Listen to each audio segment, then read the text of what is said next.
ನಮ್ಮ ಜೀವಿತದಲ್ಲಿ ನಾವು ನೋಡ್ತೀವಿ. ಸೊ ದೇವ್ರ ಮಾತುಗಳನ್ನು ನಾವು ಎಷ್ಟು ಕೇಳಿದ್ರೂ ಕೂಡ ಏನಾಗಿದೆ ಅಂದರೆ ಅದು ಕಡಿಮೆ ಆಗಿದೆ ಅಂತೇಳಿರಿ. ಭಾಳಷ್ಟು ಜನರಿಗೆ ಚರ್ಚಿಗೆ ಬಂದಾಗ ಪ್ರಸಂಗ ಮಾಡುವಾಗ ಭಾಳ ಬೋರ್ ಅನ್ನಿಸ್ತದೆ. ಏನಪ್ಪ ಎಷ್ಟೊತ್ತನ ಹೇಳ್ತಾರೆ ಅನ್ನಿಸ್ತದೆ. ಸೊ ಹಾಗಾಗಿ ದೇವ್ರ ಸನ್ನಿಧಿಗೆ ಬಂದಿರುವಂಥ ನಾವೆಲ್ಲರೂ ಕೂಡ ಸೊ ದೇವ್ರ ಮಾತುಗಳನ್ನು ಜಾಗ್ರತೆಯಿಂದ ಕೇಳಬೇಕಂತೇಳಿರಿ. ಹಲ್ಲೆಲೂಯಾ. ದೇವ್ರ ಮಾತುಗಳು ಹೆಂಗೆ ಕೇಳಬೇಕ್ರಿ? ಜಾಗ್ರತೆಯಿಂದ ಕೇಳಬೇಕು. ಕೇಳಿದ್ರೆ ಏನಾಗ್ತದಪ್ಪ ಅಂದರೆ ದೇವ್ರ ಮಾತುಗಳು ನಮ್ಮ ಜೀವಿತದಲ್ಲಿ ಕಾರ್ಯ ಮಾಡ್ತಾವೆ ಅಂತೇಳಿರಿ. ಹಲ್ಲೆಲೂಯಾ. ಮನುಷ್ಯರ ಮಾತುಗಳು ಕೇಳಿದೆವು ಅಂದರೆ ನಮ್ಮ ಹೃದಯ ಗಾಯ ಆಗ್ತದೆ. ದೇವ್ರ ಮಾತುಗಳನ್ನು ಕೇಳಿದೆವಪ್ಪ ಅಂದರೆ ನಮ್ಮ ಜೀವಿತದಲ್ಲಿ ಶಾಂತಿ ಮತ್ತು ಸಮಾಧಾನ ಬರ್ತದೆ ಅಂತೇಳಿರಿ. ಹಲ್ಲೆಲೂಯಾ. ಭಾಳ ಜನರಿಗೆ ದೇವ್ರ ಮಾತು ಕೇಳೋಕ್ಕೆ ಇಷ್ಟ ಇಲ್ಲ. ಒಂದು ಸಲ ಈ ಶುಕ್ರವಾರ ದಿವಸ ನಮಾಜ್ ಇರ್ತದಲ್ಲ ಮಸ್ಜಿದಲ್ಲಿ, ಮೌಲಾನವರು ಹೇಳ್ತಾ ಇದ್ರಂತ, ಅಲ್ಲಿ ನಮಾಜ್ ಬೀಳೋದಕ್ಕಿಂತ ಮುಂಚಿತವಾಗಿ ಮೌಲಾನವರು ನೆರೆದಂಥ ಸಭೆಗೆ ಹೇಳ್ತಾ ಇದ್ರಂತ, ಅಲ್ಲಾನೇ ಖಿಲಾತಾ ಹೇ, ಅಲ್ಲಾ ಖಿಲಾತಾ ಹೇ ನೈ ಖಾಯತೋ ಮಾರ್ಕೆ ಖಿಲಾತ ಅಂತ ಹೇಳತ್ತಿರಂಥವ್ರು. ಅರ್ಥ ಆಯ್ತು ರೀ ಭಾಷೆ? ತಿಳಿತಾ? ಅವ್ರು ಏನು ಹೇಳ್ತೀರಂದರೆ ದೇವರು ತಿನ್ನಿಸ್ತಾನೆ, ತಿನ್ಲಿಲ್ಲ ಅಂದ್ರೂ ಏನು ಮಾಡ್ತಾನೆ ದೇವ್ರ ಹೊಡೆದು ತಿನ್ನಿಸ್ತಾನೆ ಅಂತ ಹೇಳತ್ತಿರಂಥವ್ರು. ಅಂದ್ರೆ ಅರ್ಥ ಇಷ್ಟೇ ಸಿಂಪಲ್, ಇಷ್ಟೇ ಇತ್ತು. ಯಾವಾಗ ಒಬ್ಬ ಮನುಷ್ಯ ದೇವ್ರ ಮಾತುಗಳು ದೇವರು ಆಹಾರದಂತೆ ತಿನ್ನಿಸ್ತಾನೆ, ಮಸ್ಜಿದ್ಗೆ ಬರಲಿ, ಟೆಂಪಲ್ಗೆ ಬರಲಿ, ಚರ್ಚಿಗೆ ಬರಲಿ, ದೇವ್ರು ಏನು ಮಾಡ್ತಾನೆ ಆಹಾರದ ರೂಪದಲ್ಲಿ ಆತನ ಮಾತುಗಳು ಏನು ಮಾಡ್ತಾನೆ ತಿನ್ನಿಸ್ತಾನೆ. ಒಂದು ವೇಳೆ ತಿನ್ಲಿಲ್ಲ ಅಂದರೆ ಏನು ಮಾಡ್ತಾನಂದರೆ ಹೊಡೆದು ತಿನ್ನಿಸ್ತಾನಂತ.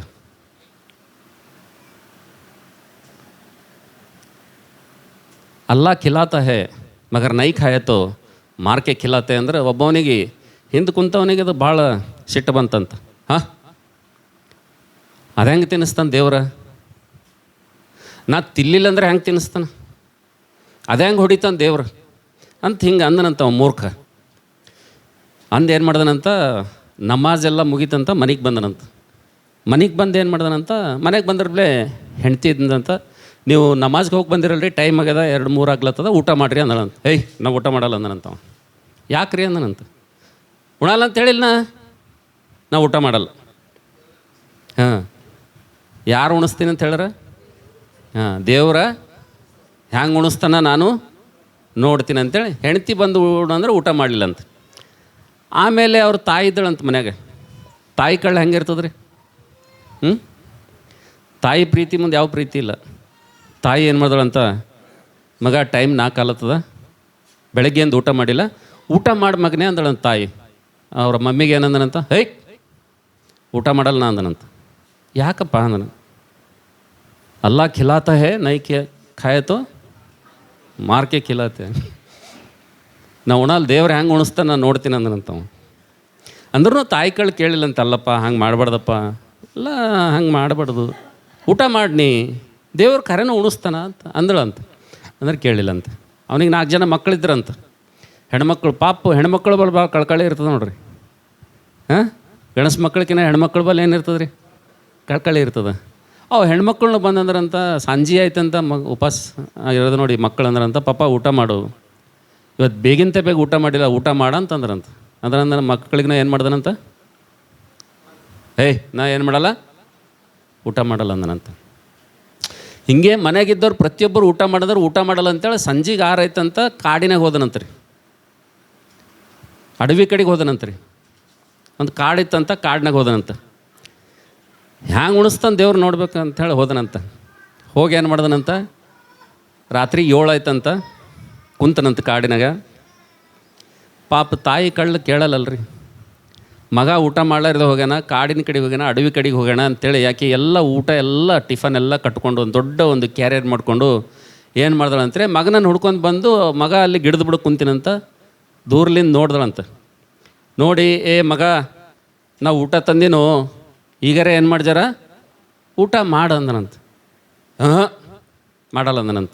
ಎಷ್ಟು ಹೇಳಿದ್ರೂ ಮಾಡಲ್ಲ ಅಂದನಂತ. ಆಕೆ ತಾಯಿ ಅಂದಳಂತ, ಇಲ್ಲಿ ಈಗ ಮಾಡಲ್ಲಾಗೇನ, ಜಿದ್ದು ಮಾಡತ್ತನ, ಜರ ಹೊಟ್ಟೆ ಚರ್ರ ಇನ್ನೊಂದು ಜರ ರಾತ್ರಿ 8-9 ಆದಮೇಲೆ ಉಣ್ತಾನಂತೇಳಿ ಅದು 5 ಕ್ಯಾರಿಯರ್ ಬುತ್ತಿ ಅವನ ಎದುರಲ್ಲಿ ಗಿಡದ ಬುಡಕ್ಕೆ ಇಟ್ಟಳಂತ. ಅವ ಹಾಂಗೆ ಕುಂತಿದಂತ, ಇಲ್ಲೊಂದು ಗಿಡದ ಬುಡಕ್ಕೆ ಇಟ್ಟು ಹೋದಳಂತಕ್ಕೆ. ರಾತ್ರಿ 9 ಆಯ್ತಂತ, 10 ಆಯ್ತಂತ, ರಾತ್ರಿ 11 ಆಯ್ತಂತ, ಊಟ ಮಾಡಲಿಲ್ಲಂತ. ಆದ್ರೆ ಆ ಕಾಡಿನಾಗ ಯಾವಾಗೂ 5 ಜನ ಕಳ್ಳರು ಬಂದು ಮೀಟಿಂಗ್ ಮಾಡ್ತಿರಂತ. ಬೇಗ ಎಲ್ಲರೇ ತಿರುಗೋದು, ಸಂಜೆಗೆ ಬಂದಲ್ಲಿ ಏನು ಮಾಡ್ತಾರೆ, ಮೀಟಿಂಗ್ ಮಾಡ್ತಾರಂತ ಕಳ್ಳರು 5 ಮಂದಿ. ಅಂದರೆ ಯಾವ ಮನೆ ಕಳ್ತನ ಮಾಡಬೇಕು, ಹ್ಯಾಂಗೆ ಮಾಡಬೇಕು, ಎಲ್ಲಿ ಲೂಟಿ ಮಾಡಬೇಕು, ಹ್ಯಾಂಗೆ ಇದು ಮಾಡ್ಬೇಕಂತೇಳಿ ಅಲ್ಲಿ ಪ್ಲ್ಯಾನ್ ಮಾಡೋ ಜಾಗ ಇತ್ತಂಥದ್ದು.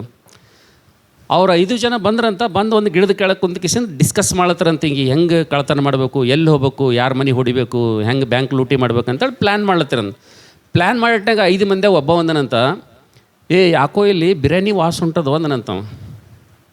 ಸ್ಮೆಲ್ ಹೊಂಟದ, ನನಗೆ ಭಾಳ ಒಳ್ಳೆ ಟೇಸ್ಟಿ ಫುಡ್ ವಾಸ ಹೊಂಟದ ಅಂತಂದನಂತ. ಮತ್ತೊಬ್ಬ ಮಾತಾಡೋದು ಬಿಟ್ಟು ಅವನು ಗಮನ ಕೊಟ್ಟರಂತ. ಹೀಗೆ 5 ಜನರಿಗೆಲ್ಲ ಭಾಳ ಒಳ್ಳೆ ಸ್ಮೆಲ್ ಬಂತಂತ. ಏನು ಬಂತಂತ? ಒಳ್ಳೆ ವಾಸನೆ ಬಂತಂತ, ರುಚಿಯಾದಂಥ ಬಿರಿಯಾನಿದು ವಾಸನೆ ಬಂತಂತ. ವಾಸನೆ ಬಂದಾಗ ಏನು ಮಾಡ್ದನಪ್ಪ ಅಂತಂದರೆ, ಎಲ್ಲರೂ ಎದ್ರಂತ. ಎದ್ದು ಈ ಕಾಡಿನಾಗ ಯಾರು ತಂದು ಊಟ ಇಡ್ತಾರ, ಇಲ್ಲಿ ಯಾರು ಊಟ ಇಡ್ತಾರೆ, ಯಾರು ಇಲ್ಲಿ ಈ ಊಟ ತಂದು ಇಡ್ತಾರ ಅಂಥೇಳಿ ಹಿಂಗೆ ನೋಡಿದ್ರೆ ಒಂದು ಗಿಡದ ಪುಡುಗ ಏನಂತಂದರೆ ಒಂದು ಊಟದ ಒಂದು ಬಾಕ್ಸ್ ಇತ್ತಂತ. ನೋಡಿದ್ರಂತ ಸಮೀಪ ಹೋಗಿ ನೋಡಿ ಏನು ಮಾಡಿದ್ರಂತ, ಒಬ್ರಿಗೊಬ್ಬರು ಮಾತಾಡ್ಕೊಂಡ್ರಂತ. ಇಲ್ಲಿ ಯಾರ ಹರೇನು ನೋಡಂದ್ರಂತ. ಎಲ್ಲ ಕಡೆಗೆ ನೋಡ್ತಾರೆ, ಯಾರೂ ಕಾಣಲಿಲ್ಲ ಅಂದರೆ ಅವ್ರಿಗೆ ಒಂದು ಆಲೋಚನೆ ಬಂತಂತ. ನೋಡಿ, ನಾ ಹೇಳಿಲ್ಲ ನಾವೆಲ್ಲ ಕಳ್ಳರಂತೇಳಿ ಯಾರಿಗೋ ಗೊತ್ತಾಗ್ಯದ, ನಮಗೆ ಏನು ಮಾಡ್ಬೇಕಂತ, ಹ್ಯಾಂಗನೂ ಕಳ್ಳರು ಬರ್ತಾರೆ, ಕಳ್ಳರು ಬಂದಿದ್ದು ಊಟ ಉಣ್ತಾರೆ, ಉಂಡು ಏನು ಮಾಡ್ತಾರೆ, ಅವ್ರು ಸಾಯ್ತಾರಂಥೇಳಿ ನಮಗೆ ಸಾಯಿಸ್ಬೇಕಂತೇಳಿ ಪ್ಲ್ಯಾನ್ ಮಾಡಿ ಇಲ್ಲಿ ಏನು ಮಾಡ್ಯಾರ, ವಿಷ ಹಾಕಿದ್ದು ಏನು ಮಾಡ್ಯಾರ, ಊಟ ತಂದಿಟ್ರ, ನಮಗೆ ಸಾಯಿಸ್ಬೇಕಂದ್ರೆ ಯಾರೋ ಒಬ್ಬರು ನಮ್ಮ ಮೇಲೆ ಕಣ್ಣಿಟ್ರ ಅಂತೇಳಿ ಅವ್ರಿಗೆ ಆಲೋಚನೆ ಬಂತಂತ. ಆಲೋಚನೆ ಬಂದು ಸ್ವಲ್ಪ ಆ ಕಡೆ ನೋಡತ್ತಾನೆ, ಇವಾಗ ಗಿಡದ ಕೆಳಗೆ ಮಂಕೊಂಡಿನಂತಲ್ಲಿ, ಒಂದು ಗಿಡದ ಕೆಳಗೆ ಮಂಕೊಂಡಿನಂತ. ಇವ್ರು ಏನು ಮಾಡ್ದಾರಂದರೆ ಅವನ ಹತ್ರ ಹೋದ್ರಂತ. ಹೋಗಿ 5 ಜನ ಕಾಲರ್ ಹಿಡ್ಕೊಂಡು ಬಂದ್ರಂತ. ನೀ ಯಾರು, ನೀ ಎಲ್ಲವ, ನಿನ್ನ ಹೆಸರೇನು, ನೀ ಈಟ್ ರಾತ್ರಿ 11 ಆಗ್ಲತ್ತದ ಇಲ್ಲೇ ಹಾಕಿದ್ದಿ ಅಂತ ಕೇಳ್ತಾನಂತ. ನನಗೇನು ಗೊತ್ತಿಲ್ಲ ರೀ, ನಾ ಬಂದೀನಿ ರೀ, ಮನ್ಸು ಬರ್ಲಾದ ಬಟ್ಟಿಗೆ ಬಂದೀನಿ ಅಂದನಂತ. ಅಂದಮೇಲೆ ಅವ್ರಂದ್ರಂತ, ಇಲ್ಲ ಮಗನೇ ಖರೆ ಹೇಳಿ, ನೀ ನಮಗೆ ಏನಾರ ಪ್ಲ್ಯಾನ್ ಮಾಡಿ ಸಾಯಿಸ್ಬೇಕಂತೇ ಈ ಊಟ ತಂದಿದ್ದು ವಿಷ ಹಾಕಿದ್ದೀನಿ. ನಮಗೆ ಏನಾರ ಮಾಡಿ ಸಾಯಿಸ್ಬೇಕನ್ನ ಪ್ಲ್ಯಾನ್ ಯಾರೋ ಕೊಟ್ಟಾರ ನಿನಗೆ, ನಾವು ಉಂಡು ಇಲ್ಲಿ ಸಾಯ್ಬೇಕಂತೇಳಿ ನೀ ಗಿಡದ ತೆಳಕುಂತ ದೂರ್ಲಿಂದ ನೋಡ್ಲತ್ತಿದ್ದೀನಿ. ಅವ ಅಂತನಂತ, ಇಲ್ರಿ ಸರ್, ನಾ ಏನೂ ಮಾಡಿಲ್ರಿ, ನಾ ಹಂಗೆ ತಂದಿಲ್ರಿ, ಅದಕ್ಕೆ ನನಗೆ ಸಂಬಂಧ ಇಲ್ಲರಿ ಅಂತ ಅವ ಹೇಳ್ತಾನಂತ. ಹೇಳಿದ್ರೆ ನಾವು ಅವ್ರು ಏನು ಮಾಡಲ್ಲಂತ, ಇಲ್ಲ ನಮಗೆ ನೀ ಹೊಡಿಬೇಕು, ಸಾಯಿಸ್ಬೇಕು ಅನ್ನೋದೇ ಪ್ಲ್ಯಾನ್ ಏನೇನು ಬಲ್ಲದ ಅಂತೇಳಿ ಒಬ್ಬ ಒಂದನಂತ. ಹಂಗಂದ್ರೆ ಇದ್ರಾಗ ವಿಷ ಇಲ್ಲಪ್ಪ ಅಂತಂದ್ರೆ ನೀ ಮೊದಲು ತಿಂದು ತೋರಿಸು ಅಂದನಂತ ಒಬ್ಬ. ನಾ ಉಣಲ್ಲ ಅಂದನಂತವ. ಒಂದು ಕಪಾಳದಾಗ ಫನ್ನಂತ ಬಿಟ್ಟನಂತ್ರಿ, ಕಪಾಳ ಮಡ್ಡಿಗೆ ಒಬ್ಬ. ಆ ಏಟಿಗೆ ತಾಳರ ಬಟ್ಟಿಗೆ ಒಂದು ತುತ್ತು ತೊಗೊಂಡು ಬಾಯ್ದಾಗ ತಿಂದನಂತ್ರಿ. ಬಾಜು ಇದ್ದವ ಸುಮ್ಮ ಕೊಡ್ತಾನೆ, ಇಚ್ಚ ಕಡೆ ಕಪಾಳದ ಒಂದು ಖನ್ನಂತ ಕೊಟ್ಟನಂತ್ರಿ. ಇನ್ನೊಂದು ತಿನ್ನು, ಒಂದು ತುತ್ತು ತಿಂದ್ರೆ ಹೆಂಗೆ ಗೊತ್ತಾಗ್ತದ, ಇನ್ನೊಂದು ತುತ್ತು ಏನು ಮಾಡು ತಿನ್ನು ಅಂತೇಳಿ ಅವ ಹೊಡೆದಂತ. ಅವ ಹೊಡೆದಾಗ ಇನ್ನೂ 3ನೇದಾವ ಇದ್ದಾನಲ್ಲ, ಎದುರಿದ್ದಾನಲ್ಲ, ಅವ ಏನು ಮಾಡ್ದನಂತ, ಕಾಲಾಗಿನ ಚಪ್ಪಲ್ ತೆಗೆದು ತಲೆ ಮೇಲೆ ಖನ್ನಂತ ಹೊಡೆದನಂತ. ಖಾವ್ ಸಾಲೆ हमारे को मराना चाहते तुम, खा के बताओ ये पूरा खाली करो तुम. ಚಪ್ಪಲ್ ತೆಗೆದು ತಲೆ ಮೇಲೆ ಹೊಡಿಲತ್ತರು, ಊಟಕ್ಕೆ ಅನ್ನ ಖಾಲಿ ಮಾಡಿದ್ರಂತೀರಿ. ಅವ ಪೂರ ಅನ್ನ ಖಾಲಿ ಆದ್ಮೇಲೆ ಜಾವ್ ಸಾಲೆ ಹಾಸೆ ಅಂದ್ರಂತವ್ರು. ಎದ್ದು ಬಿದ್ದು ಓಡ್ಕೋತ ಸೀಲ ಎಲ್ಲಿಗೆ ಬಂದನಂದರೆ ಮಸ್ಜಿದ್ ಮೌಲಾನ ಹತ್ರ ಬಂದನಂತವ. मौल साहब आप अधूरा बोल दिया, तुम बात पक्की नहीं बताया तुम हमारे को. तुम अल्लाह ने खिलाता बोल के बोला, मार के खिलाता बोला, मगर चप्पल से मार के खिलाता बोल के तुम मेरे को पहले क्यों नहीं बोला मेरे को.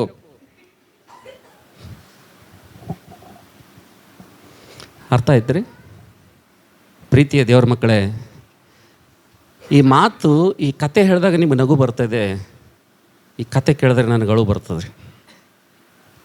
ಈ ಕತೆ, ಈ ನೀತಿ ಪಾಠ ನಾನು ಕೇಳಿದಾಗ ನನಗೆ ಅಳು ಬರ್ತದೆ, ಕಣ್ಣೀರು ಬರ್ತದೆ. ಕ್ರೈಸ್ತರನ್ನು ನೋಡುವಾಗ, ದೇವ ಜನರನ್ನು ನೋಡುವಾಗ, ಈ ಚರ್ಚ್ಗಳಿಗೆ ಬರುವಂಥ ಜನರನ್ನು ನೋಡುವಾಗ ನಾನೊಬ್ಬನೇ ಕೂತ್ಕೊಂಡು ಅಳ್ತೀನಿ ರೀ.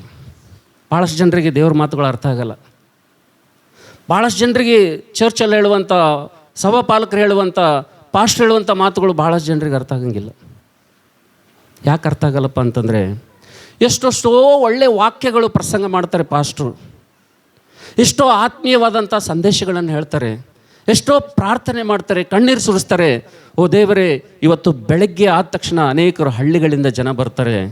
ಓ ದೇವರೇ, ಅನೇಕರು ದೇವರನ್ನು ಹುಡುಕಿ, ಸಮಾಧಾನವನ್ನು ಹುಡುಕಿ ನಿನ್ನ ಸನ್ನಿಧಿಗೆ ಬರ್ತಾರೆ ಅಂತೇಳಿ ಎಷ್ಟೋ ಜನ ಸೇವಕರು ಕಣ್ಣೀರು ಸುರಿಸಿ ಪ್ರಾರ್ಥನೆ ಮಾಡಿ ರಾತ್ರಿಯೆಲ್ಲ ನಿದ್ದೆ ಇರಲಾರ್ದೆ ನಾಳೆ ಬೆಳಿಗ್ಗೆ ಸಭೆಗೆ ಬಂದಂಥ ಜನರಿಗೆ ಏನು ಪ್ರಸಂಗ ಮಾಡಬೇಕು, ಸಭೆಗೆ ಬಂದಂಥ ಜನರಿಗೆ ಯಾವ ಆಹಾರ ಕೊಡಬೇಕಪ್ಪ ದೇವ್ರೆ ಅಂತೇಳಿ ಕಣ್ಣೀರಿನಿಂದ ಅನೇಕ ಉತ್ತಮವಾದಂಥ ಸಂದೇಶಗಳು, ಜೀವಿತವನ್ನು ಕಟ್ಟುವಂಥ ಮಾತುಗಳು, ನಮ್ಮ ಬದುಕನ್ನು ಕಟ್ಟುವಂಥ ಮಾತುಗಳು, ನಮಗೆ ಆಶೀರ್ವಾದವನ್ನು ತರುವಂಥ ಮಾತುಗಳು ಚರ್ಚಲ್ಲಿ ನಿಂತು ಪಾಸ್ಟರ್ ಪ್ರಸಂಗ ಮಾಡುವಾಗ ಇಂಥ ಪ್ರಸಂಗಗಳನ್ನು ಕೇಳಿ, ಇಂಥ ಒಂದು ಸಂದೇಶಗಳನ್ನು ಕೇಳಿ, ಇಂಥ ಜೀವಿತವನ್ನು ಕಟ್ಟಿಕೊಳ್ಳುವಂಥ ಮಾತುಗಳನ್ನು ಕೇಳಿ ಕೆಲವೊಬ್ಬರು ಏನು ಮಾಡ್ತಾರೆ ಗೊತ್ತದ ರೀ? ಕೆಲವೊಬ್ರು ಏನು ಮಾಡ್ತಾರೆ ಗೊತ್ತದ ರೀ? ಕನ್ನಡ ಭಾಷೆದಾಗೆ ಹೇಳಿರ್ತೀವಿ, ಕನ್ನಡದಾಗೆ ಕೇಳಿರ್ತಾರ. ಆದರೆ ಏನು ಮಾಡ್ತಾರೆ ಗೊತ್ತಾ ನಿಮಗೆ? ನಾನು 3 ವಾರಗಳಿಂದ ಇಲ್ಲಿ ನಿಂತು ಪ್ರಸಂಗ ಮಾಡ್ತಾಯಿದ್ದೀನಿ, ಒಂದು ವಿಷಯ ಹೇಳ್ತಾ ಇದ್ದೀನಿ.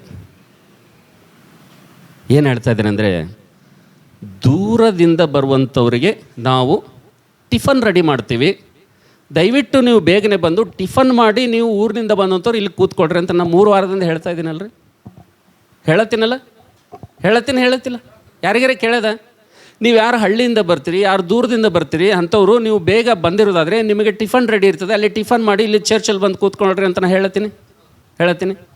ಮತ್ತೆ ಏನು ಹೇಳಿನಂದರೆ, ನೀವು ಚರ್ಚ್ ಮುಗಿದ ನಂತರ ನೀವು ಒಂದು ವೇಳೆ ಟಿಫನ್ ಮಾಡ್ತಾಯಿದ್ರೆ ಅಂದರೆ ಕೆಲವೊಬ್ರು ನಮ್ಮ ಜೊತೆ ಪ್ರಾರ್ಥನೆಗಾಗಿ ಇರ್ತಾರೆ, ಕೆಲವರು ಪ್ರಾರ್ಥನೆಗಾಗಿ ನಿಂತಿರ್ತಾರೆ, ಕೆಲವ್ರಿಗೆ ಕೌನ್ಸಿಲಿಂಗ್ ಬೇಕಾಗಿರ್ತದೆ, ಕೆಲವೊಬ್ರಿಗೆ ಏನೋ ಒಂದು ಹೆಲ್ಪ್ ಬೇಕಾಗಿರ್ತದೆ, ನಮ್ಮ ಜೊತೆ ಇರ್ತಾರೆ. ಅವರು ನಿಮ್ಮನ್ನು ನೋಡಿದಾಗ ತಪ್ಪ ಅಭಿಪ್ರಾಯ ಬರ್ತದಕ್ಕಾಗಿ ನೀವೇನು ಮಾಡಿರಿ, ಬೆಳಗ್ಗೆನೇ ಬಂದು ಟಿಫನ್ ಮಾಡಿ ಇಲ್ಲಿ ಕೂತ್ಕೊಡ್ರಿ ಅಂತ ನಾನು ಹೇಳ್ತಾ ಇದ್ದೀನಿ. ಪಾಪ ಈ ಬಬ್ಲಾದಿಂದ ಬರ್ತಾರವ್ರು, ಭಾಳ ಅವಸರದಿಂದ ಬರ್ತಾರವ್ರು. ಬೆಳಗ್ಗೆ 7 ಗಂಟೆಗೆ ಅವ್ರು ಬಿಡ್ತಾರೆ, ಇಲ್ಲಿ ಬರೋಕ್ಕೆ ಟೈಮ್ ಆಗ್ತದೆ, ತಲೆ ಕೂಡ ಬಾಚ್ಕೊಳ್ಳೋಕೆ ಟೈಮ್ ಇರಲ್ಲ. ಅವ್ರು ಏನು ಮಾಡ್ತಾರೆ ಅಂದರೆ, ನೀವು ಬಂದ ತಕ್ಷಣ ಟಿಫನ್ ಮಾಡ್ರಮ್ಮ ಅಂಥೇಳಿ ಅವ್ರಿಗೆ ನಾವು ಟೈಮ್ ಕೊಡ್ತೀವಿ. ಅವ್ರು ಅಂತಾರೆ, ಅಂಕಲ್ ಬ್ಯಾಡ್ರಿ ಟೈಮ್ ಆಗ್ಯದ, ಬರೀ ತಲೆ ಬಾಚ್ಕೊಂಡು ಚರ್ಚಲ್ಲಿ ಹೋಗಿ ಕೊಡ್ತೀವಿ ಅಂತೇಳಿ ಅವರು ಟಿಫನ್ ಮಾಡಲಾರ್ದೆ ಇಲ್ಲಿ ಬಂದು ಕೂಡ್ತಾರ. ಮಧ್ಯಾಹ್ನ ಹೋಗಿ ಅವರಲ್ಲಿ ಟಿಫನ್ ಮಾಡುವಾಗ ಇಂಥ ಮಾತು ಕೇಳಿದಂಥ ಒಬ್ಬ ಸಿಸ್ಟರ್ ಹೇಳ್ತಾರೆ, ಪಾಸ್ಟರ್ ನೋಡಿ ಹೆಂಗೆ ಪಾರ್ಸಲಿಟಿ ಮಾಡ್ಲತ್ತಾರ. ಪಾಸ್ಟರ್ ಏನು ಮಾಡ್ಲತ್ತಾರ? ಪಾಸ್ಟರ್ ಏನು ಮಾಡ್ಲತ್ತಾರ? ಅವ್ರಿಗೆ ಏನು ಕೊಟ್ಟಾರ? ನಾಷ್ಟ ಕೊಟ್ಟಾರ ನಮಗೆ. ಅದು ಒಬ್ಬ ಹೊಸದಾಗಿ ಸಭೆಗೆ ಬರುವಂಥ, ಇನ್ನೂ ಬರಲಾರ್ದಂಥ ವಿಶ್ವಾಸಿಗೆ ಈ ಮಾತು ಹೇಳಿದ್ರೆ ಅವ್ರು ಏನು ತಿಳ್ಕೊಬೇಕ್ರಿ? ಏನು ತಿಳ್ಕೊಬೇಕು ಹೇಳ್ರಿ? ಇದು ಏನು ಜೀವಿತವನ್ನು ಕಟ್ಟುವಂಥ ಮಾತಾ, ಏನು ಜೀವಿತ ಹಾಳು ಮಾಡುವಂಥ ಮಾತ್ರ? ಇದು ಸಭೆಗೆ ಇದು ಒಳ್ಳೆ ಒಂದು ಉತ್ತಮವಾದಂಥ ಮಾತೇನು ಸಭೆಯನ್ನು ಹಾಳು ಮಾಡುವಂಥ ಮಾತ್ರ ಇದು? ನೀವು ಹೇಳ್ರಿ. ಇವತ್ತು ನಾವು ನೋಡ್ತೇವೆ, ದೇವರ ಸನ್ನಿಧಿಯಲ್ಲಿ ದೇವಜನರು ಬಂದಂಥ ಸಂದರ್ಭದಲ್ಲಿ ಅಮಾಯಕರು ಇದಕ್ಕೆ ಬಲಿಯಾಗ್ತಾ ಇದ್ದಾರೆ ಅಂತೇಳಿ. ಹಲ್ಲೆಲೂಯಾ. ಎಷ್ಟೋ ಜನ ವಿಶ್ವಾಸಿ ಮಕ್ಕಳು ಹೊಸದಾಗಿ ರಕ್ಷಣೆ ಹೊಂದಂಥವ್ರು ಇವತ್ತು ದೇವರ ಸನ್ನಿಧಿಗೆ ಒಂದು ಶಾಂತಿಗಾಗಿ ಬರ್ತಾರೆ, ಸಮಾಧಾನಕ್ಕಾಗಿ ಬರ್ತಾರೆ. ಲೋಕದಲ್ಲಿ ತುಂಬ ಕಡೆ ಅಲಿದು ಕೊನೆಗೆ ಈ ಸ್ಥಳಕ್ಕೆ ಬರ್ತಾರವ್ರು, ಇಲ್ಲಿ ಏನಾದರೂ ನಮಗೆ ನೆಮ್ಮದಿ ಸಿಗ್ತದೆ ಅಂತೇಳಿ. ಇಲ್ಲಿ ಬಂದಂಥ ಸಂದರ್ಭದಲ್ಲಿ ನನ್ನ ಪ್ರೀತಿದವ್ರ ಮಕ್ಕಳೇ, ಇಂಥ ಮುಳ್ಳುಗಳು ಒಂದು ವೇಳೆ ಹೊಸದಾಗಿ ಬಂದಂಥವ್ರಿಗೆ ಚುಚ್ಚಲಿಕ್ಕೆ ಪ್ರಾರಂಭ ಮಾಡೋದು ಅಂತೇಳಿರಿ, ಅವ್ರು ನಿಂದಿರ್ಲಿಕ್ಕೆ ಸಾಧ್ಯ ಇದೆ ರೀ? ಅವ್ರು ನಿಂದಿರ್ತಾರೆ, ದೇವ್ರ ಸನ್ನಿಧಿಯಲ್ಲಿ ನಿಂದಿರ್ತಾರೆ. ನನ್ನ ಪ್ರೀತಿದವ್ರ ಮಕ್ಕಳೇ, ಇವತ್ತು ಒಂದು ಅದ್ಭುತವಾದಂಥ ಒಂದು ಸಬ್ಜೆಕ್ಟ್ ದೇವ್ರು ನನಗೆ ಕೊಟ್ಟಿದ್ದಾನೆ ಅಂತೇಳಿರಿ. ಹಲ್ಲೆಲೂಯಾ. ಒಂದು ಅದ್ಭುತವಾದಂಥ ವಾಕ್ಯ ದೇವ್ರು ನನಗೆ ಕೊಟ್ಟಿದ್ದಾನೆ. ಸೊ ಆ ಒಂದು ವಚನ ನಿಮ್ಮ ಎದುರುಗಡೆ ಇಟ್ಟು ನನ್ನ ಸಂದೇಶವನ್ನು ಮುಗಿಸ್ತೇನೆ. ಸ್ವಲ್ಪ ನೀವು ನನ್ನ ಜೊತೆ ಜಾಗ್ರತೆ ಇರೋದಾದರೆ, ಸ್ವಲ್ಪ ದೇವ್ರ ಮಾತುಗಳು ನನ್ನ ಜೊತೆ ಕೇಳೋದಾದರೆ, ಖಂಡಿತವಾಗಿ ನನ್ನ ಪ್ರೀತಿದವ್ರ ಮಕ್ಕಳೇ, ದೇವರು ಕೊಡುವಂಥ ಈ ಮಾತುಗಳನ್ನು ಸ್ವಲ್ಪ ಶ್ರದ್ಧೆಯಿಂದ ಕೇಳಿ ನಿಮ್ಮ ಹೃದಯದಲ್ಲಿ ನಿಧಿಯಂತೆ, ಉತ್ತಮವಾದಂಥ ಆಹಾರದಂತೆ ನೀವು ಬಚ್ಚಿಟ್ಕೊಂಡ್ರೆ ಅಂದರೆ ಇದರಿಂದ ಈ ಲೋಕದಲ್ಲಿ ಮುಂದೆ ಸಾಗಲಿಕ್ಕೆ ನಿಮ್ಗೆ ಬಲ ಸಿಗ್ತದೆ ಅಂತೇಳಿ. ಹಲ್ಲೆಲೂಯಾ.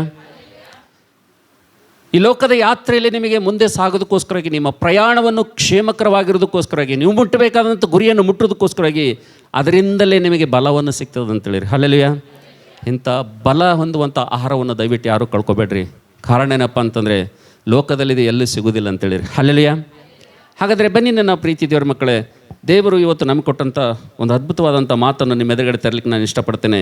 ಇವತ್ತು ದೇವ್ರ ಮಂದಿರಕ್ಕೆ ಬರುವಂಥ ನಾವು, ರಕ್ಷಣೆ ಹೊಂದಿದಂಥ ನಾವು, ಕ್ರೈಸ್ತರಾಗಿರುವಂಥ ನಾವೆಲ್ಲರೂ ಕೂಡ ಇವತ್ತು ನಾವೆಲ್ಲರೂ ನಾನಾ ಕಷ್ಟಗಳಲ್ಲಿ, ನಾನಾ ಶ್ರಮೆಗಳಲ್ಲಿ, ಅನೇಕ ಪರಿಸ್ಥಿತಿಗಳ ಮಧ್ಯದಲ್ಲಿ ನಾವು ಹಾದು ಹೋಗ್ತಾ ಇದ್ದೇವೆ. ಆದರೆ ನಮ್ಮ ಜೀವಿತ ನೋಡಿ, ನಮ್ಮ ಬದುಕು ನೋಡಿ, ನಾವು ನಂಬಿದಂಥ ದೇವರನ್ನು ನೋಡಿ, ನಾವು ಮಾಡಿರುವಂಥ ಈ ಭಕ್ತಿ ನೋಡಿ, ನಾವು ಮಾಡಿರುವಂಥ ಈ ಧಾರ್ಮಿಕ ಕಾರ್ಯಗಳನ್ನು ನೋಡಿ ನಮ್ಮ ಜೀವಿತದಲ್ಲಿ ಒಂದೊಂದು ಸಲ ಅನ್ನಿಸ್ತದ, ದೇವರೇ ನಾವು ಈ ಒಂದು ಮಾರ್ಗದಲ್ಲಿ ಬಂದು ಪ್ರಯೋಜನ ಏನಾಯಿತು? ಈ ಭಕ್ತಿ ಮಾರ್ಗವನ್ನು ತುಳಿದು ನಮಗೆ ಏನಾಯಿತು ಎಂಬುದಾಗಿ ಅನೇಕರ ವಿಶ್ವಾಸಿ ಮಕ್ಕಳ ಜೀವಿತದಲ್ಲಿ ಒಂದು ಪ್ರಶ್ನೆ ಬರ್ತದೆ. ಆದರೆ ನನ್ನ ಪ್ರೀತಿದವರ ಮಕ್ಕಳೇ, ನೀವು ನಿಮ್ಮ ದೃಷ್ಟಿಯಿಂದ ನಿಮ್ಮ ಕಷ್ಟಗಳನ್ನು, ನಿಮ್ಮ ಶ್ರಮೆಗಳನ್ನು, ನಿಮ್ಮ ಪರಿಸ್ಥಿತಿಗಳನ್ನು ನೀವು ನೋಡಿದ್ರಪ್ಪ ಅಂದರೆ ನಿಮ್ಮ ಜೀವಿತ ಅರ್ಥ ಆಗೋದಿಲ್ಲ, ದೇವ್ರನ್ನೂ ಕೂಡ ನಿಮ್ಗೆ ಅರ್ಥ ಆಗೋದಿಲ್ಲ ಅಂತೇಳಿರಿ. ಹಲ್ಲೆಲೂಯಾ. ನೀವು ಯಾವಾಗ ನಿಮ್ಮ ಜೀವಿತವನ್ನು, ನಿಮ್ಮ ಸಮಸ್ಯೆಗಳನ್ನು ದೇವರ ದೃಷ್ಟಿಯಿಂದ ನೀವು ನಿಮ್ಮ ಸಮಸ್ಯೆಗಳನ್ನು ನೋಡ್ತಿರೋ, ಯಾವಾಗ ನಿಮಗಿರುವಂಥ ಕಷ್ಟಗಳನ್ನು ದೇವರ ದೃಷ್ಟಿಯಿಂದ ನೀವು ಅವುಗಳನ್ನು ನೋಡ್ತಿರೋ, ಆವಾಗ ಏನಾಗ್ತದಪ್ಪ ಅಂತಂದರೆ ಪ್ರತಿಯೊಂದು ಸಮಸ್ಯೆಗೆ ದೇವರು ಪರಿಷ್ಕಾರವನ್ನು ಕೊಡ್ತಾನೆ ಎಂಬುದಾಗಿ ದೇವರು ವಾಕ್ಯದಲ್ಲಿ ನೋಡ್ತೀವಿ ಅಂತೇಳಿ. ಹಲ್ಲೆಲೂಯಾ. ಹಾಗಾದರೆ ಬನ್ನಿ, ನಾವು ದೇವರು ನನ್ನನ್ನು ಯಾವ ರೀತಿಗೆ ನೋಡ್ತಾ ಇದ್ದಾನೆ, ದೇವರು ನನ್ನನ್ನು ಈ ಲೋಕದಲ್ಲಿ, ಉನ್ನತ ಲೋಕದಲ್ಲಿರುವಂಥ ದೇವರು, ಭೂಮಿ ಮೇಲಿರುವಂಥ ರಕ್ಷಣೆ ಹೊಂದಿದಂಥ ನಮಗೆ, ಕ್ರೈಸ್ತರಾಗಿರುವಂಥ ನಮಗೆ ದೇವರು ಯಾವ ವಿಧಾನದಲ್ಲಿ, ಆತನ ದೃಷ್ಟಿಯಲ್ಲಿ ನಾವು ಏನಿದ್ದೇವೆ ಅಂತಕ್ಕಂಥದ್ದನ್ನು ಸ್ವಲ್ಪ ತಿಳ್ಕೊಳ್ಳೋಣ ರೀ. ನೀನು ನಾನು ದೇವ್ರ ದೃಷ್ಟಿಯಲ್ಲಿ ಏನಿದ್ದೀವಿ ಅಂತೇಳಿ ತಿಳ್ಕೊಳ್ಳೋಣ. ಭಾಳ ಜನರಿಗೆ ಪ್ರಶ್ನೆ ಅದ, ನಾನು ದೇವರಿಗೆ ನಂಬಿದ್ರೂ ಕೂಡ, ಭಕ್ತಿ ಮಾಡಿದ್ರೂ ಕೂಡ, ಏನೋ ಮಾಡಿದ್ರೂ ಕೂಡ, ಉಪವಾಸ ಮಾಡಿದ್ರೂ ಕೂಡ, ಯಾಕೆ ನನ್ನ ಜೀವಿತ ಇಷ್ಟೊಂದು ದುರಾವಸ್ಥೆ ಆಗಿದೆ, ಯಾಕೆ ನನ್ನ ಸಮಸ್ಯೆಗೆ ಪರಿಷ್ಕಾರ ಸಿಗ್ತಾ ಇಲ್ಲ ಅಂತೇಳಿ ಅನೇಕರಿಗೆ ಪ್ರಶ್ನೆ ಇದೆ. ಆ ಪ್ರಶ್ನೆಗೆ ಉತ್ತರ ಬೇಕಪ್ಪ ಅಂದರೆ ದೇವರು ಒಂದು ಬೈಬಲ್ನಲ್ಲಿ ಅದ್ಭುತವಾದಂಥ ಮಾತನ್ನು ಇಟ್ಟಿದ್ದಾನೆ. ಸೊ ದೇವರು ತನ್ನ ದೃಷ್ಟಿಯಲ್ಲಿ ನಮ್ಮನ್ನು ಏನಾಗಿ ನೋಡ್ತಾನೆ ಎಂಬುದಾಗಿ ನೀವೆಲ್ಲರೂ ನಿಮ್ಮ ಸತ್ಯವೇದವನ್ನು ಪರಮಗೀತ ಪುಸ್ತಕ ಕಡೆ ತಿರುಗಿಸ್ತೀರಾ? ಪರಮಗೀತ 2ನೇ ಅಧ್ಯಾಯದ ಕಡೆಗೆ ನಿಮ್ಮ ಸತ್ಯವೇದವನ್ನು ತಿರುಗಿಸ್ರಿ.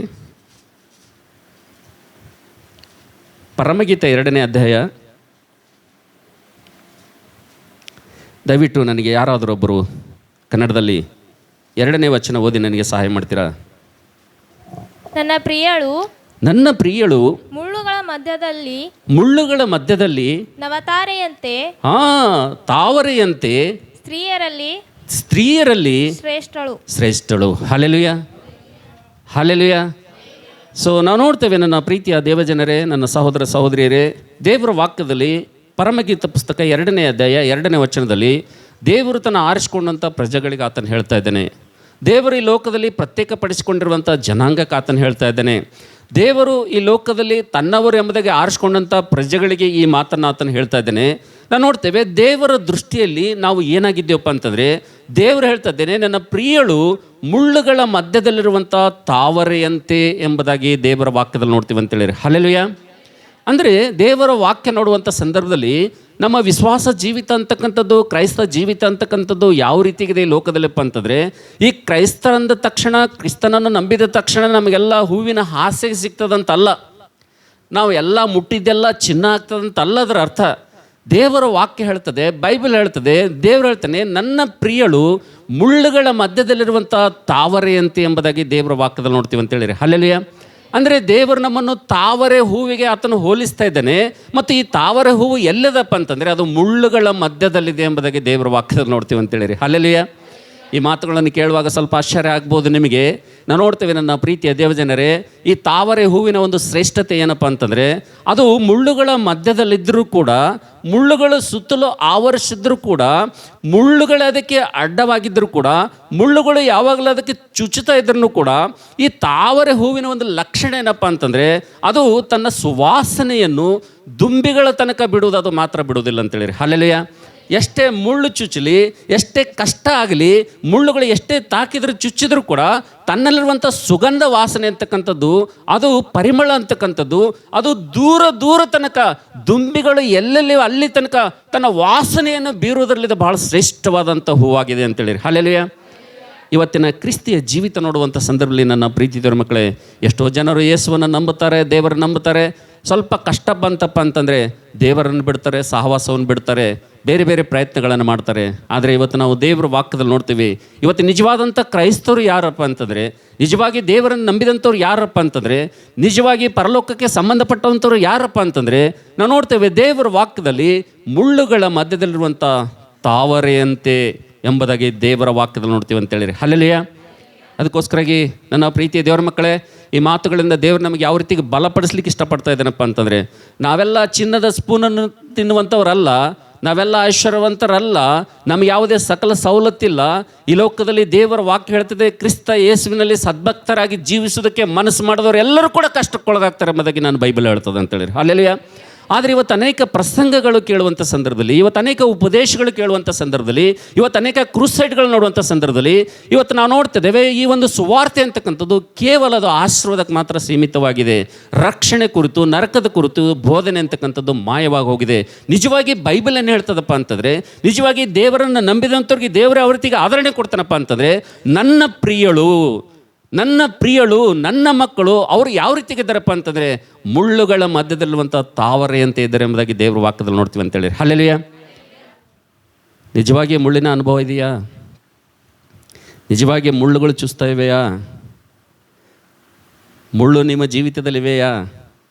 ನನ್ನ ಪ್ರೀತಿ ದೇವರ ಮಕ್ಕಳೇ, ನಾವು ನೋಡ್ತೇವೆ ನಿಜವಾಗಿ ದೇವರ ವಾಕ್ಯ ಹೇಳಿದಂತೆ ಮುಳ್ಳುಗಳ ಮಧ್ಯದಲ್ಲಿ ನನ್ನ ತಾವರೆ ಇದೆ ಎಂಬುದಾಗಿ ದೇವರು ಹೇಳುವಂಥ ಸಂದರ್ಭದಲ್ಲಿ ನಾವು ನೋಡ್ತೇವೆ. ಇವತ್ತು ಒಬ್ಬ ಹೆಣ್ಮಗಳು ಬಂದು, ಪಾಸ್ಟ್ರೇ ಇವತ್ತು ನನ್ನ ಗಂಡನೇ ನನಗೆ ಒಂದು ಮುಳ್ಳಾಗಿದ್ದೆ ಎಂಬುದಾಗಿ ನಮ್ಮ ಕಡೆ ತಮ್ಮ ಕಷ್ಟ ಹಂಚ್ಕೊಳ್ತಾರೆ. ಇವತ್ತು ನನ್ನ ಗಂಡ ಅಂತಕ್ಕಂಥವನು ಆತನು ಮುಳ್ಳು ಪೊದೆಯಾಗಿ, ಮುಳ್ಳು ಗಿಡವಾಗಿ, ಆತನು ನಮ್ಮ ಮನೆಯಲ್ಲಿ, ನಮ್ಮ ಕುಟುಂಬದಲ್ಲಿ ಒಂದು ಮುಳ್ಳಿನ ಕೊಂಪೆಯಾಗಿ ಆತನು ಕೇವಲ ನನ್ನನ್ನು ಮಾತ್ರ ಚುಚ್ಚುವುದಿಲ್ಲ, ಆತನು ನನ್ನ ಮಕ್ಕಳನ್ನು, ನನ್ನ ಜೀವಿತವನ್ನು, ನನ್ನ ಬದುಕನ್ನು ರಾತ್ರಿ ಹಗಲ ಚುಚ್ಚಿ ಆತನು ಮುಳ್ಳು ಕೊಂಪೆಯಾಗಿ ಭಯಂಕರವಾದಂಥ ವಿಷವುಳ್ಳಂಥ ಮುಳ್ಳಾಗಿದ್ದೇನೆ ಎಂಬುದಾಗಿ ಎಷ್ಟೋ ಜನ ಹೆಣ್ಮಕ್ಕಳು ನನ್ನ ಹತ್ರ ಹೇಳೋದನ್ನು ನಾನು ಕೇಳಿದ್ದೇನೆ ಅಂತೇಳಿರಿ. ಹಲ್ಲೆಲೂಯಾ.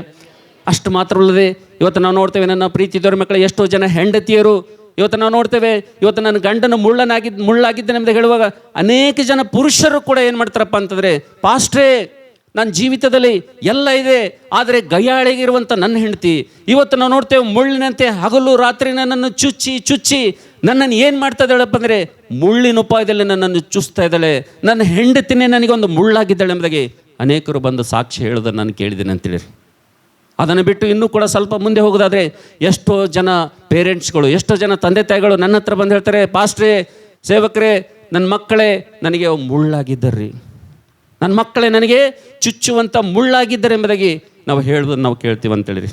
ಅದಕ್ಕೋಸ್ಕರಾಗಿ ನನ್ನ ಪ್ರೀತಿಯ ದೇವರ ಮಕ್ಕಳೇ, ಈ ನನ್ನ ಮಾತುಗಳು ಕೇಳುವಂಥ ಎಲ್ಲ ನನ್ನ ಪ್ರೀತಿಯ ಸಹೋದರ ಸಹೋದರಿಯರೇ, ದೇವರ ವಾಕ್ಯದಲ್ಲಿ ನೋಡ್ತೇವೆ ಇವತ್ತು ಮುಳ್ಳುಗಳು ಮಧ್ಯದಲ್ಲಿರುವಂಥ ತಾವರೆಯಂತೆ ನಿಂತು ಹೇಳುವಂಥ ನಾನು, ಕುಂತು ಕೇಳುವಂಥ ನೀನು, ನಾನು, ದೇವರು ನಮ್ಮನ್ನು ಯಾವ ಸ್ಥಾನದಲ್ಲಿ ಇಟ್ಟಿದ್ದೇನಪ್ಪ ಅಂತಂದರೆ ನೀನು ಮುಳ್ಳುಗಳ ಮಧ್ಯದಲ್ಲಿರುವಂಥ ತಾವರೆ ಅಂತಿದ್ದೀವಿ ಅಂತೇಳಿರಿ. ಈ ಲೋಕದ ಮುಳ್ಳುಗಳು ನಮ್ಮನ್ನು ಚುಸ್ತಾನೆ ಇರ್ತಾವೆ ಅಂತೇಳಿರಿ. ಅಲ್ಲಲ್ಲಿಯ ನಿಮಗೆ ಯಾರಿಗಾದರೂ ಮುಳ್ಳುಗಳು ಅವ ಇಲ್ಲೋ ನನಗಂತೂ ಗೊತ್ತಿಲ್ಲ, ನನಗೆ ಮಾತ್ರ ಮುಳ್ಳುಗಳು ಭಾಳ ಚುಸ್ಲತ್ತವು. ಮುಳ್ಳುಗಳ ಮಧ್ಯದಲ್ಲೇ ನಾವಿದ್ದೀವಿ ಅಂತೇಳಿರಿ. ಆದರೂ ಕೂಡ ನಮ್ಮ ವಿಶ್ವಾಸ ಏನಪ್ಪ ಅಂದರೆ, ಆದರೂ ಕೂಡ ನಮ್ಮ ನಂಬಿಕೆ ಏನಪ್ಪ ಅಂದರೆ, ಆದರೂ ಕೂಡ ನಮ್ಮ ಭರವಸೆ ಏನಪ್ಪ ಅಂತಂದರೆ, ಮುಳ್ಳುಗಳ ಮಧ್ಯದಲ್ಲಿದ್ದರೂ ಕೂಡ, ಎಷ್ಟೇ ಮುಳ್ಳುಗಳು ನಮ್ಮನ್ನು ತಾಕಿದರೂ ಕೂಡ, ಮುಳ್ಳುಗಳ ಮಧ್ಯದಲ್ಲೇ ನಮ್ಮ ಜೀವಿತ ಇದ್ದರೂ ಕೂಡ ನಮ್ಮ ವಾಸನೆ ಮಾತ್ರ, ನಮ್ಮ ಪರಿಮಳ ಮಾತ್ರ ಇತರರಿಗೆ ಹರಡುವುದನ್ನು ನಾವು ಆ ತಾವರೆಯಂತೆ ನಿಲ್ಲಿಸಬಾರ್ದು ಅಂತೇಳಿರಿ. ಹಲ್ಲೆಲೂಯಾ. ನಮ್ಮಲ್ಲಿರುವಂಥ ಒಳ್ಳೆತನವನ್ನು, ನಮ್ಮಲ್ಲಿರುವಂಥ ದೇವರು ಕೊಟ್ಟಂಥ ಸಮಾಧಾನವನ್ನು ಯಾವಾಗ ನಾವು ವ್ಯಕ್ತಪಡಿಸ್ತೀವೋ ನಾವು ನೋಡ್ತೇವೆ ನಮ್ಮ ಜೀವಿತದಲ್ಲಿ ದೇವರು ಕೊಡುವಂಥ ಆಶೀರ್ವಾದಗಳನ್ನು ಹೊಂದಿಕೊಳ್ತೀವಿ ಅಂತೇಳಿರಿ. ಹಲ್ಲೆಲೂಯಾ. ಅದಕ್ಕೆ ನಾವು ನೋಡ್ತೀವಿ ಯೆಶಾಯನ ಪ್ರವಾದನೆ ಪುಸ್ತಕ 32ನೇ ಅಧ್ಯಾಯ 13ನೇ ವಚನದಲ್ಲಿ ದೇವರು ಹೇಳ್ತಾನೆ, ಈ ನನ್ನ ಮಕ್ಕಳು, ಈ ಒಂದು ನನ್ನ ಆರಿಸ್ಕೊಂಡಂಥ ಪ್ರಜೆಗಳು ಮುಳ್ಳುಗಳ ಮಧ್ಯದಲ್ಲಿರುವಂಥ ತಾವರೆಯಂತೆ ಇದ್ದಾರೆ, ಮುಳ್ಳುಗಳ ಮಧ್ಯದಲ್ಲಿದ್ದಾರೆ. ಈ ಮುಳ್ಳುಗಳ ಎಲ್ಲೆಲ್ಲವ ಅಂಥೇಳಿ ನಾವು ನೋಡ್ತೇವೆ. ಯೆಶಾಯನ ಪ್ರವಾದನೆ ಪುಸ್ತಕ 32ನೇ ಅಧ್ಯಾಯ 13ನೇ ವಚನ ನೋಡುವಂಥ ಸಂದರ್ಭದಲ್ಲಿ, ನನ್ನ ಸಮಾಧಾನದ ನಿಲಯಗಳಲ್ಲಿ, ನನ್ನ ಉಲ್ಲಾಸದ ಮನೆಗಳಲ್ಲಿ ಕೂಡ ಮುಳ್ಳು ಗಿಡಗಳು ಬೆಳೆದಾವೆ ಅಂತೇಳಿ ದೇವರು ಹೇಳ್ತಾನೆ ಅಂತೇಳಿ. ಹಲ್ಲೆಲೂಯಾ. ಎಲ್ಲೆಲ್ಲವಂತ್ರಿ ಮುಳ್ಳುಗಳು? ಮೊದಲನೇದಾಗಿ ನಮ್ಮ ಮನೆಗಳದಾಗ ಮುಳ್ಳುಗಳವ ಅವ ಇಲ್ರಿ, ಅವ ಇಲ್ಲ.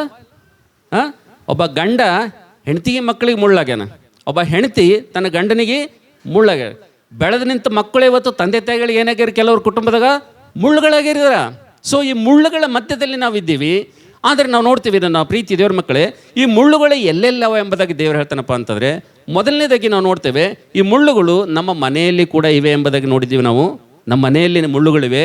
ಮತ್ತು ಎರಡನೇದಾಗಿ ಮುಳ್ಳುಗಳು ಎಲ್ಲಿವೆಪ್ಪ ಅಂದರೆ, ಯೆಶಾಯ 32:13 ನನ್ನ ನೆಮ್ಮದಿಯ, ನನ್ನ ಒಂದು ಆನಂದ ನಿವಾಸದಲ್ಲಿ ಕೂಡ ಮುಳ್ಳುಗಳು ಏನಾಗ್ಯಾವ, ಬೆಳೆದವ ಅಂತ ಹೇಳತ್ತಂದೇವ್ರು.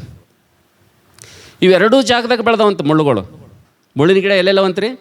ಮೊದಲನೇದಾಗಿ ನಮ್ಮ ಮನೆಗವಂತ, ಎರಡನೇದಾಗಿ ಎಲ್ಲವಂತ ಆನಂದ ನಿವಾಸದಲ್ಲಿ. ದೇವರ ಆನಂದ ನಿವಾಸ ಅಂದರೆ ಯಾವುದಂದರೆ ಸಭೆ, ದೇವ್ರ ಮನೆ. ದೇವರ ಮನೆಯಲ್ಲೂ ಕೂಡ ಏನಾಗ್ಯಾವಂತ ಮುಳ್ಳುಗಳೇನಾಗ್ಯಾವಂತ ಬೆಳೆದವಂತ.